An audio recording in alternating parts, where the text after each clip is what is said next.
From Beer of the Day, world headquarters in Elk Grove, California. It's the Beer of the Day podcast.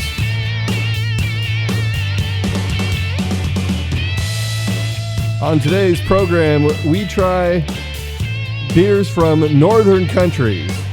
So we have a beer from Canada, from Denmark, Iceland, and a couple from our own northern part of the country, Alaska.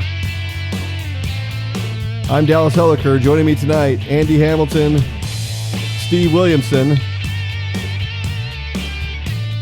How's it going, guys? Hey, what's up? It's going okay. It's a little small crowd today. Yeah, man, every show is getting bigger and bigger for a while there, and now we had to Scale it back down. pare it back down. Anyone have any interesting beers this week that they tried? I had, last night I had the Avery Sam Ales, which I think you actually said last week. You had it the week before. I had it at the bar the previous week. Yeah, and that's it's a hefty beer. It'll put hair on your chest. I enjoyed it. You know, it was kind of sweet. I don't know that I could drink too much of it, but it had a lot of complexity to it. Yeah, and at 14.5%, it doesn't joke around. Yeah. It's not too shabby. Yeah. Not long ago, 2 weekends ago, right? We went to Sierra Nevada. Yeah. And we had the Harvest Series newly developed hops IPA. Yep. And that's starting to come out in the store. So that was really good. I mean, their Harvest Series is normally pretty good, but I really enjoyed that one a lot.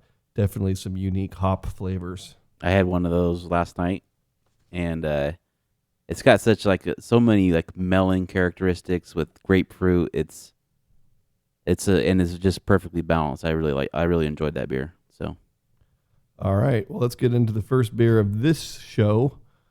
We have the Tulsa Twister Farmhouse Saison from Amager. In Denmark. Bryghus. Yeah. I go on the YouTube videos trying to hear people pronounce it, and that's a rough one. So 7.5%, and It pours a bit heady. yeah, it's got a kind of what beer I have to look at. It's a kind of your typical Saison color, kind of a light straw color, very cloudy, small little bubbles on the carbonation. The head is white and pretty big bubbles, and it seems to last quite a while. I bet it would take several minutes for this 3 fingers of head to dissipate. Yeah, of the 5 inches of the pour, 4 of them were head. Right. Yeah, I like the color of it. It's kind of like almost a grapefruit color, like a white grapefruit. Yeah. On the smell, I get some of that yeasty quality. Yeah. The wet dog. And a little citrus, I'd say. Some type of lemon citrus. It's pretty aromatic. Very aromatic and not, no hop aroma. It's going to be the yeast and maybe some spices. Maybe a little orange peel or something. Whatever the Danish equivalent of fruit is. Do they eat fruit there? Yeah, I don't know.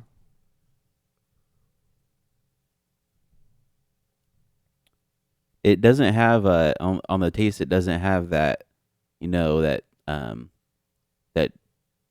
funky farmhouse, flavor. The skunkiness.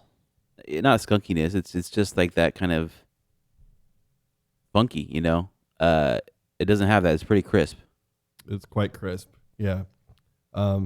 Sometimes the yeasts that they use on the farmhouse ales give it kind of a different characteristic.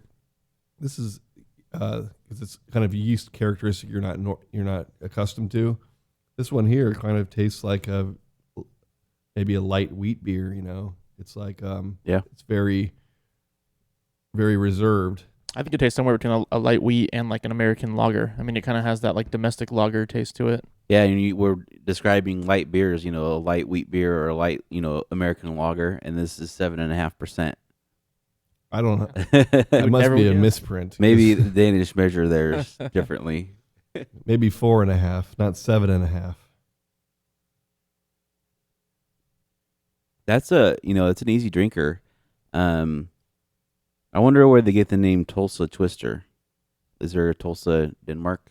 So it's a collaboration, I believe. I was reading on the bottle, and I think that they got people from, I could be wrong, but Prairie Brewery? Prairie, yep. That came, visited, and they had them do a little collaboration. Prairie, originally a gypsy operation. Of course. Why wouldn't it be? Yeah. All right, well, it's off to a good start here.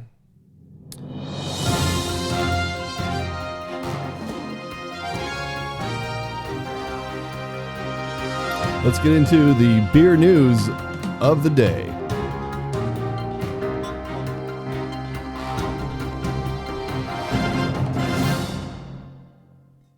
All right, our first story that came up this week was the collaboration of different breweries. There's a huge article, I think it was NPR that ran it, and it was talking about how, we'll say this beer that we just had is a collaboration between two breweries. And we see this pretty often where two breweries will get together and come up with a beer that, or they'll do one that one produces and one the other one releases. Mm-hmm. And it's a pretty common thing. And the article talked about how, in general, the craft beer industry is very, they don't really. There's no secrets. It's not, they're not secretive, and it's not like they're not trying to put each other out of business. Right. It's not cutthroat. They're very accommodating with one another. And it mentioned a couple stories, like Half Moon Bay Brewing Company was coming out with a beer called Old Foghorn. Mm. And Anchor got wind of it, and they had already owned the rights to that name. Right. And so instead of having the lawyer contact the brewer, the owner at Half Moon Bay, the owner of Anchor actually wrote him a letter, personally, and said, "Hey, sorry, it's probably not best not to use that name." And so it's not. They kind of kept the litigious aspects out of it for the most part, and it's kind of where you can kind of one brewer can pick up the phone, call the other person, and it keeps it kind of person to person as opposed to corporation to corporation. And like Avery and Russian River both had a beer called Salvation. Mm. And so instead of fighting over the name of it and decide who could get it, they just got together and made a beer called Collaboration, Not Litigation Ale. Yep. And they just kind of turned what could be an ugly thing into a good thing. And everyone's better for it. And really, they're all on the same team. I mean, you want to be able to brew your beer and survive. And, it's like they're all on the kind of the same team against these big macro brews. Right. And you're running into, especially with the naming thing, there's so many craft brewers out there. Right. Eventually, there's going to be some overlap. That's bound to happen. How many different names can you come up for hop something? Hop Devil, hop, whatever. Hopperillo. So we're going to start seeing that, and I think that the craft brewers do a good job of working through those situations rather than taking it to court because really none of them have the money to spend a bunch of time in court, right, one way or the other. Yeah, so resources will be drained quickly. Yeah, everybody seems to be, on the same page as far as that goes. And speaking of collaborations, one thing I've noticed a lot just recently is a lot of the small craft brewers here in town have been collaborating with local beer bars and making a beer. And I've seen it from Final Gravity with Miraz, and I've seen it with Capital Beer and Tap with Device. They've all collaborated on a beer and make a special beer just for them to sell at their establishment. Right. So And I mean, on top of that, I mean, a lot of the collaboration beers we tried on the show they're usually really good. I mean, Yeah. they usually do a really good job. Probably both breweries want to get, the best product they can. So there's probably a little bit more, oversight in their beer making process because they both want to put out something that they're proud of. So it seems to me that tends that those are usually really good brews. Yeah. Definitely. And then the other article, and I'll post links to both of these articles on the podcast page. So if you go to beerthodaypodcast.com, and this podcast will be the first one you see, there'll be links to these articles, and then also in the news section on the Beer of the Day website. The increase in popularity of sour beers. And this has been a trend over the last few years, and it just seems to be getting more and more prevalent. And I know when we had gone up to Portland, there was a couple breweries that was their main endeavor was brewing sour beers. And the article says is talking about why it's taking off so much. And the reason is that where it used to require months or years to be able to make a sour, now they're doing something called kettle souring. And it basically has cut down the time that it takes to make a sour beer to the same time as any other kind of beer, maybe just a day more instead of months and months more. And really what they're doing is their sours are made by introducing bacteria into the beer, and that bacteria eats away at the sugar, and so you get more of a tart flavor. And so what they're doing now with this kettle souring is they do it before the fermentation process. After fermentation happens, it has alcohol in there, which slows down this bacteria working. So doing it before allows it to work very quickly, and they're using this lactobacillus, it's called, which is kind of a bacteria that is in yogurt, as opposed to this pediococcus they were using in the old traditional sours. And so that's why you're seeing so many more sours out there, and the cost is much less. Where a sour done the old way, the barreled way, would cost maybe $18 a bottle. Right. Now you're getting those down into the $6-7 a bottle range, and that's why it's a lot more prevalent.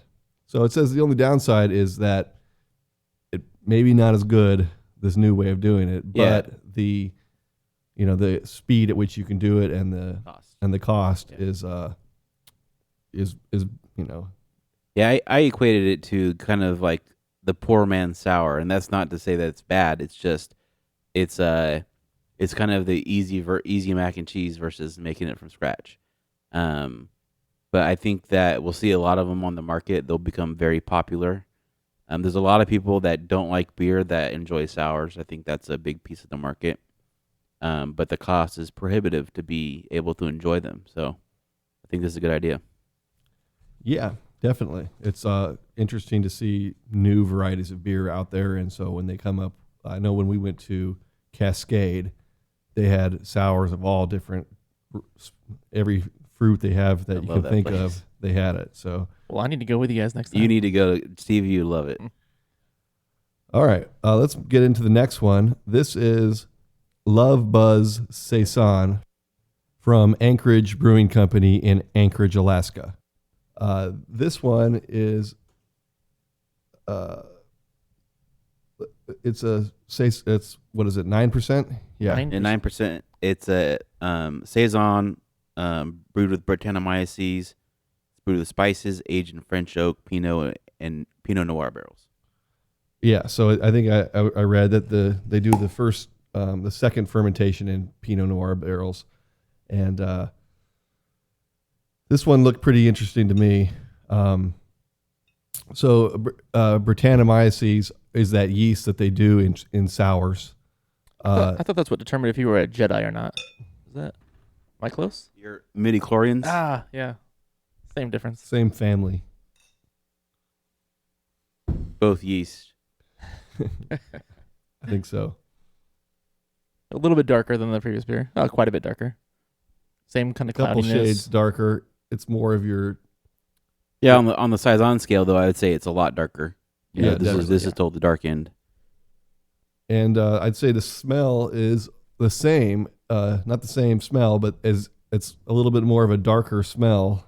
A little than, funky, yeah. Yeah. A little bit of honey, maybe. Yeah, I get some of that. Yeah, a bit more pungent, just in general.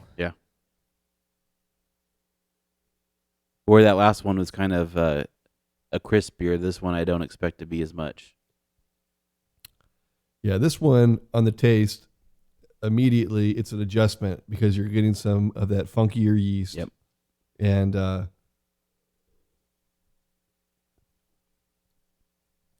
That horse blankety. Just a little more syrupy, not as crisp, but kind of thick. Yeah, it's not as. I mean, it still had quite a bit of head, but it's not nearly as carbonated as that last one. yeah, the head is a little bit less than the last one, and you're right, the carbonation is very little. I get quite a bit more citrus taste in this beer than the previous one. I just feel like it's other than the slight funkiness, it's the last beer we had. The first one we had. It's just turned up a notch. Yeah. It's I'm glad we had them side by side like this because obviously they're both the same style, and so you can pick out the differences a little bit better. I think being able to compare them so closely.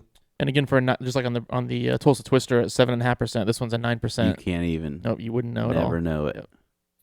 Get you in trouble here. Easily.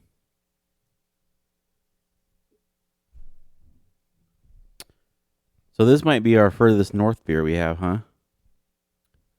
This is Anchorage. Is I'm trying to think. Iceland. So we have a couple from Denmark, and Denmark really isn't very far north. It's it's south of Sweden and Finland and all those other countries, and Iceland is pretty far north. So I don't know. I'll have to check a map and see what our farthest north beer is. I wouldn't think that Quebec is farther north than Anchorage, but you never know. No, it can't be. No, it's not. It's right on the border. Like little bins. The map bends. Yeah, Anchorage is right on the same latitude as Iceland. Okay. So they're basically brothers. And Denmark is farther south. And then Quebec is farther south than Denmark. Now that we got that out of the way, let's do a beer from Denmark. This is from Mikkeller. Vanilla Sky 7.0. So we're taking it back down a notch here. Although it's 7.0 is nothing to sneeze at. These nice light beers. This was Steve's favorite movie in 2003. This is still one of my favorite movies. Do you understand the plot? Yeah, sometimes. Do you understand the plot of this beer? We'll find out. So this looks exactly like the first beer we had. Maybe a touch cloudier, maybe, but Maybe. So 3 fingers of white head, small little bubbles, really strong on the nose. A lot of citrus smell. very little carbonation.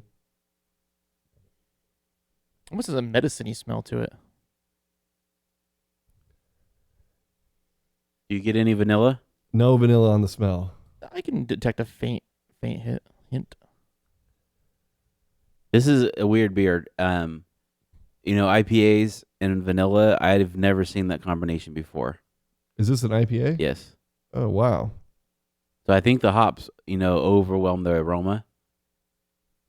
That could be what's giving it that kind of medicine-y smell that I alluded to. It's The vanilla. the hops with the vanilla mixing, Yeah. maybe. It's a very unique smell. It's not something you usually get in a beer. Right. I wouldn't say that it's super hoppy. It's mild hopped for an IPA. But I think that the vanilla bean is pretty reserved too. I'm not getting, in porters and stouts that are vanilla stouts, you get a big hit of that vanilla when they put it in there. And it tends to go pretty well with those darker coffee type things. Yeah. Vanilla and coffee kind of go hand in hand. Hop and vanilla, I don't know that those naturally go together like that. I'm getting kind of a strange sensation that I'm enjoying. It's kind of like on my tongue, like the aftertaste is almost like if you ate a vanilla cupcake. Yeah. And it kind of leaves that like residual there. Mm-hmm. A little bit of sweetness. Yeah. A creaminess, and then it like leaves the film on your tongue. Yeah. Yeah. And then there's a little bitterness too. And in the back of your throat, it gets a little bitter, a little hoppy. That's an interesting beer. It's we had that Cali Creamin' a few weeks ago. That's much more over the top than this. Yes, this is a lot more subtle beer. Absolutely, but it's kind of that same genre where it's not a stouter porter. It's not that dark beer with the vanilla. It's a lighter flavored beer. Although I'm picking up more of the bitterness, all the way into the beer now. So I'm ready for another glass. Is that your favorite one? Do you like it because it's the name of your favorite movie? Hey, it's probably influencing me somewhat. Yeah, I'm not gonna lie. I should never have told you. I wouldn't have figured it out. All right. Well, we're going to take our break. When we come back, we have 3 more northern beers to try, including what we're calling a strange brew from Quebec, Canada. Don't go anywhere. We'll be right back here on the Beer of the Day podcast.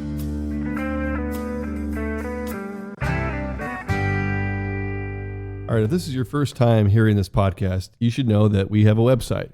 beeroftheday.com is the site, and each day we feature a new beer of the day, and we post photos of them, write descriptions. Users can come and post their comments. They can rate the beer. They can keep track of the beers they've had, the beers they like, the beers they want to try. Each day we post the beer of the day on social media to Facebook and Twitter. So you should follow us on Twitter, like us on Facebook, and so you see the beer of the day each day. Also, if you have a mobile phone, and most people do, you can enter in your mobile phone number and we will send you a text message with the beer of the day each day with the picture, and you can rate it from the text message by just responding to it.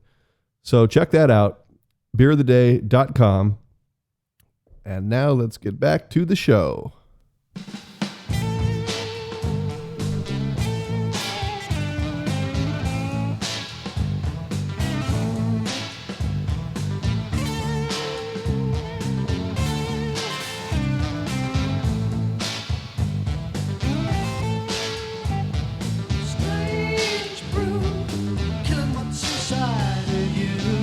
Welcome back to the Beer of the Day podcast. Strange Brew segment means we take a beer that is made with different ingredients or different stranger things than we normally would see and give that a try. Last week we did the Rogue Sriracha beer, and I finally recovered from that about midweek. That was a mistake. Today it's not as strange, but this is called Rosée de Hibiscus, and pardon my French. This is from Brasserie Dieu Ciel! Exclamation point. Exclamation point. Which I think means the Good Lord's Brewery or something. Really? I think so. Or Good Lord! Exclamation point Brewery. Take your word for it. This is very rosé. This is a rosé wine beer, definitely. Well, it's made with hibiscus flowers, right? Yeah. Which are edible flowers. Right. The color is it's like melon colored. Yeah. Melon, or I would say like a red grapefruit. Yeah, red grapefruit, maybe a blood orange. Or a blood orange. Probably red grapefruit's probably because of the cloudiness. It's a little more orange than a rosé wine. Yeah. And the bubbles are kind of pinkish. It kind of looks like rosé wine, It sparkling smells rosé wine. so good. Does It it? smells really sweet. So hibiscus, we've had other hibiscus beers in the past. Not a huge fan of anything with flowers in it because every time I think of that, I think of lavender, and lavender is the worst flavor. Because it's not manly enough for you. Right. Is what it is. I need steak and I need potatoes. So there's another article on the website that came out this week, yesterday, in fact, and it was talking about how you should drink more beers made from flowers. And because doing flower beers actually creates a wider variety of flavors that you can have. So they have some like the lavender beers, but you get into those beers like Etruscan, the Dogfish Head. That was all spices and Spices. Yeah. But so they've been making beer for 7,000 years. Hops only entered the picture 1,200 years ago. So before that, they had to have other ways to create these flavors, and a lot of them were flowers and spices. And these flower beers are kind of getting into more traditional, or not traditional, but going back to the old way that beer was made. And so sometimes we'll find strange brews that are made from some type of flower that isn't typical. But there is quite a few hibiscus ones out there. I love it. I think it's really complex. I think that the aroma is really helping me. Like I'm excited to drink it as it's coming up to my nose, and I can get that really good. It's just a nice flowery smell. there's like that sour quality to it. Not, and it's brought back with the hibiscus, not overwhelming. Yeah, it's a little sweet and It sour. reminds me of rosé wine, really. Yeah.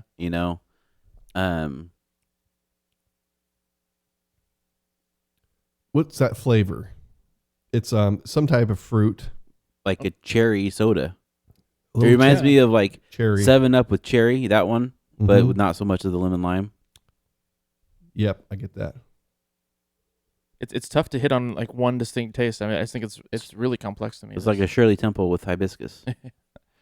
And it's very alcohol. sweet at first, and then I think it's that hibiscus that comes in and kind of tapers that off. I wouldn't say there's much bitterness in here at all. It just keeps it from being too sweet. Yeah. You don't want to get that maraschino cherry super sweetness. So I think that hibiscus flower quality kind of tempers it a little bit. Otherwise, I could see this one getting too sweet. I wouldn't be surprised if it says there's some kind of spices brewed in it too. Something that's kind of Yeah, there is. There's a ale brewed with spices. It doesn't say almost like an allspice or a. which spices, but it says with spices. Coriander. I think it's something that gives it that just Yeah. little bit of peppery finish on there. It does. A lot of wine-like qualities here. It said Pinot Noir bottles. No, that was the last one. Oh, the last one. Okay. Well, it definitely has a rosé wine quality to it.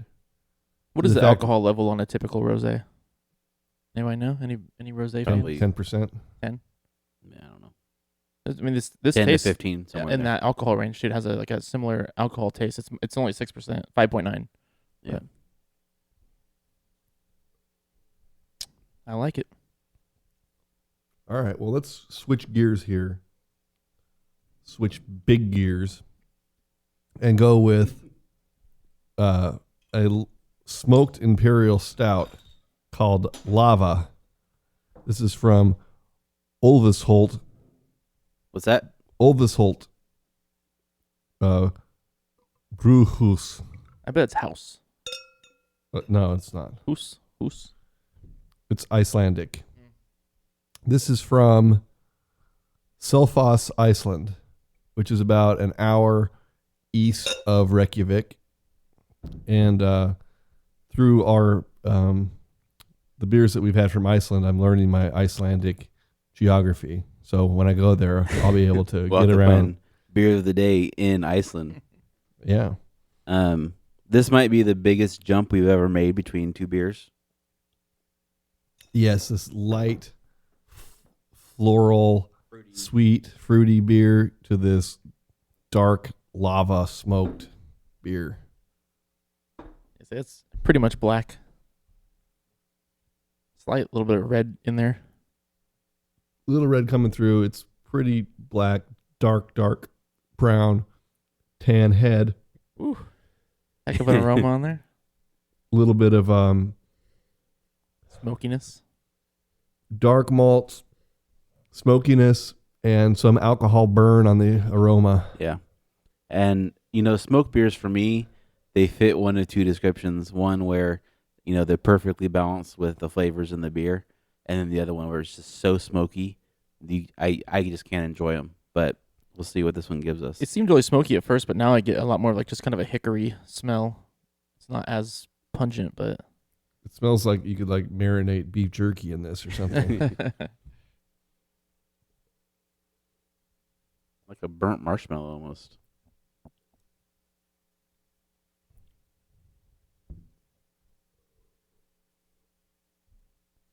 Wow. tastes kind of meaty.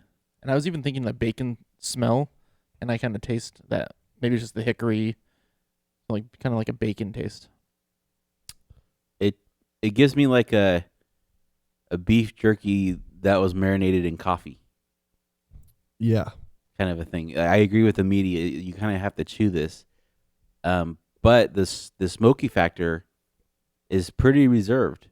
It is. The beer itself is pretty reserved. I think that a couple shows ago we had the Palo Santo Marron from Dogfish Head, and we had the another really dark one.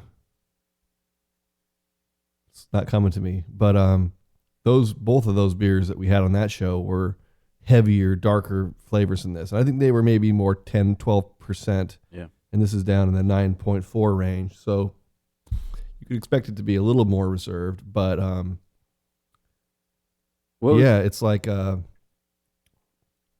pretty meat. It has that smoky flavor, and I don't know if it's teriyaki or something. Not the sweet. Maybe not it's sweet just like Worcestershire. that. Yeah. It's what would be a good food pairing for this? Bacon. I don't get bacon. I don't get bacon. Doesn't go with beer to me. But I could get like Pork loin. Yeah, maybe, or a steak would be good. Steak goes with a lot of stuff, but some smoked meat, brisket or something like that would be really good. Or maybe even smoked cheese. Yeah, actually, that would be good. Gruyere. Yeah, it's much easier to drink than you would probably initially think. On the aroma, I was like, man, this is going to be tough. I think I poured myself too much, but it's not that at all. Yeah. Nope, not too bad. Okay, so the next beer is called Modern Romance. And this is from Midnight Sun Brewing Company in Anchorage, Alaska. And this is brewed in collaboration with Modern Dwellers Chocolate Lounge, a local chocolate maker in Anchorage. And so they went next door and said, hey, can we use some of your chocolate in this beer? And then they had an orgy on the label. Yeah. Parents, don't let your kids buy this bottle for you. Not that they could, but yeah, the label is interesting on this one. It is very modern. Very modern. let's call it Renaissance. There's 3 chicks and 1 dude. He's always a good ratio. Oh no, 2 guys. One very feminine dude. This guy, you can barely see his head, but he's doing okay. 1.5 for him. 3 chicks and 1 dude. That might be more than he could handle. So yeah. It's good that he's got his buddy there with him. It depends on how much Modern Romance beer he had before. So the style here, we have a spicy chocolate dark ale. Brewed with cocoa nibs, cocoa powder, cinnamon, chilies, and maca, whatever that is, and aged cocoa powder. Chilies. Or aged with cocoa powder. I don't like that word.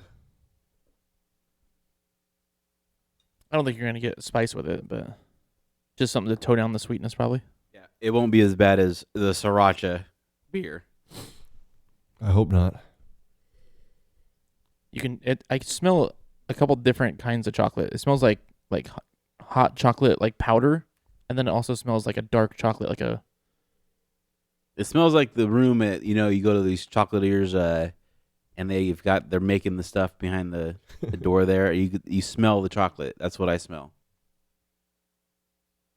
Color wise, it is a little bit lighter brown than the last Yeah, one. you can get some light through it. It's still very dark and with some red amber. It's around the slightly edges. brighter than the Midnight Sun. Just real wispy head on it.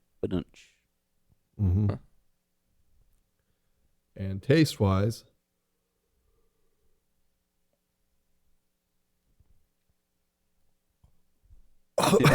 We almost lost him.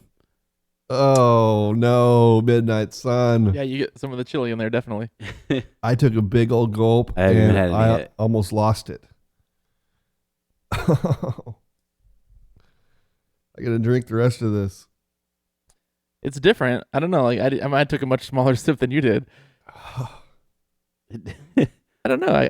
I kind of like it. I think there's Dallas some is unique gonna flavors going on. Here. renounce any chili beers from now on. I couldn't smell chili at all, but you can taste it a lot more than I would have. It's got a little heat to it. My stomach is on fire right now, This reminds me of, and my esophagus. sadly, it reminds me of the sriracha beer where the first sip, I didn't taste the sriracha hardly at all. It didn't build up, but after I drank the whole glass, I had heartburn. It was bad, and this is the same thing. Yep. I do. Second taste, I'm getting a lot more chili in there. Yeah, I do get the chocolate, and chocolate and chili is not a bad combination. Yeah, I like a good mole. Yeah, a good mole would be good, or even they make those little chocolates with chili in them. They're Just in liquid form, it doesn't usually work as good for me. yeah, I think the acidity of the chili gets in your throat and down your esophagus.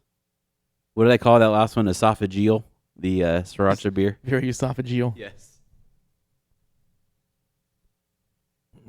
Wow. Yeah, I'm probably not going to finish my glass, but Can you pick out any flavors besides that? Besides chocolate, I taste chocolate the a chocolate. lot. Yeah. If I could get rid of the chili, this would be an awesome beer.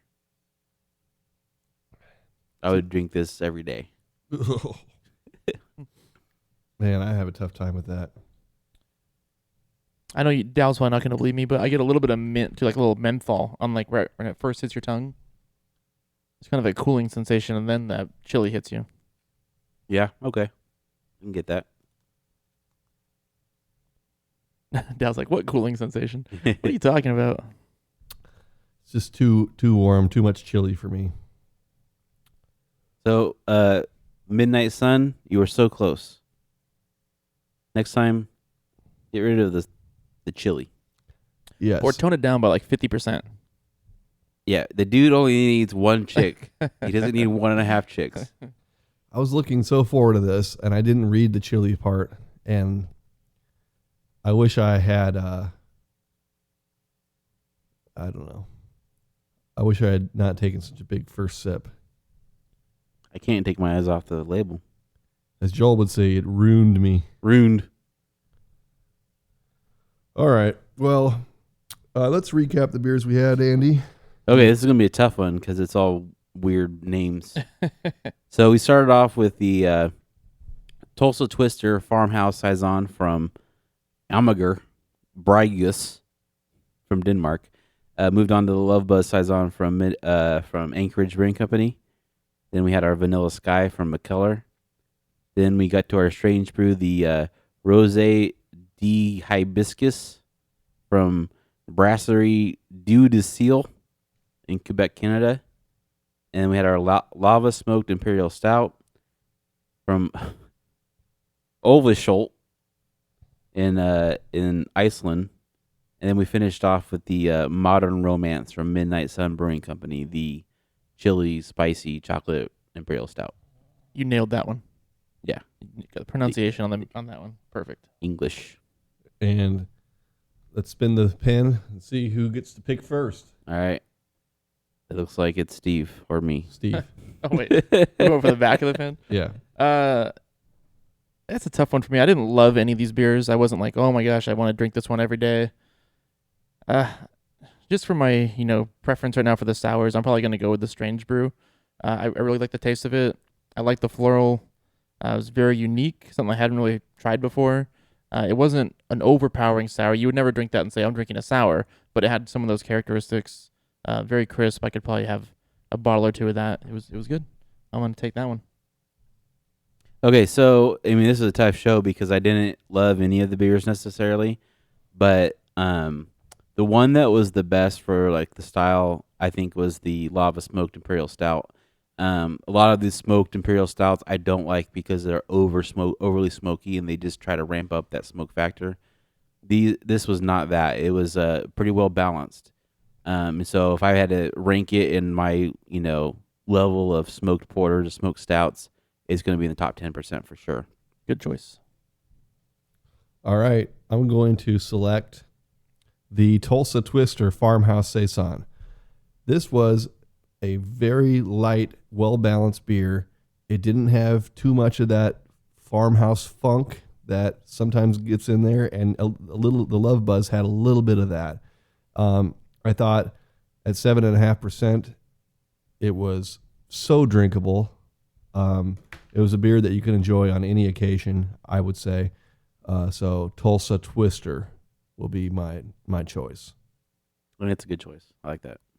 All right. Well, we didn't have a unanimous decision, but if 3 different people had 3 different beers to choose, and we had some good ones besides the Modern Romance. Yeah, I think all the beers today were all, they were all good beers. I didn't have any great ones. I didn't have any that's like, oh my gosh, I can't drink this. They're all beers where if you told me you liked it, I would believe you. Yeah. Except for the last one.